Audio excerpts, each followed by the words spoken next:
Guys, nahihirapan kami mag-repair guys, oh. Ang taba naman ang gumawa nitong banyo na to eh. Yung pagkakabit niya nung ganito, yung angle valve, ayun sa sintro, ayun oh. Buti na lang, naputol kasi yung angle valve, buti na lang, meron akong pantanggal. Yan oh, buti sumama. Kasi kung hindi, nahihirapan kami, tatanggal kami ng bowl na yan oh. Oh. Pag magpapalit ka nga lang ng hose ano, ang hirap oh, sa kabila. Napakahirap. Ginawan lang nila ng paraan kagabi daw to nagkaroon ng problema guys, ayun oh. Ayan. Pinasakan lang nila.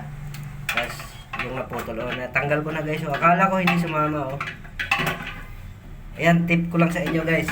Pagka kayo mga naputulan ng angle valve, bumili kayo ng ganito oh, pantanggal. Effective siya oh. Ayan, sumama oh. Effective siya guys. Kailangan lang pag ikot nyo, ididiin nyo paloob. Ayan oh. Diba, tanggal na. Kaya ng palitan na yun oh. Dito. Ayan. Yan, dyan yan galing. Sintro-sintro yan ito. Ball na ito. Yung problema pa, yung isa. Yun, tinatanggal ni pare, master. Kasi oh, yan oh, yan yung ito yung tinanggal ko, ito yun.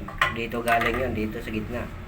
Yung tinatanggal ni master ay ito dito sa gilid na to. Kasi dalawahan po ito.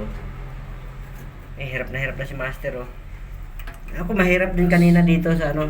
Kaso sumama siya dito sa aking special tools na binili. Yan, dito hanggang dito lang tayo guys. I-share ko lang sa inyo na pagka man naputulan kayo ng ganito, bumili kayo ng pantanggal na ganito. Ang binili ko ay 3/4 media ito eh. So sa 3/4 siya na pumasok. Ayun, tanggal.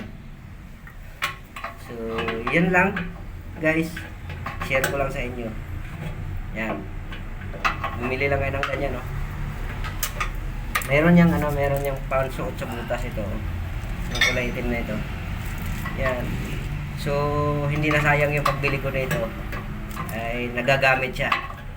Kaso dun sa dulo ng hose, hindi siya po pwede. Kasi mababaw.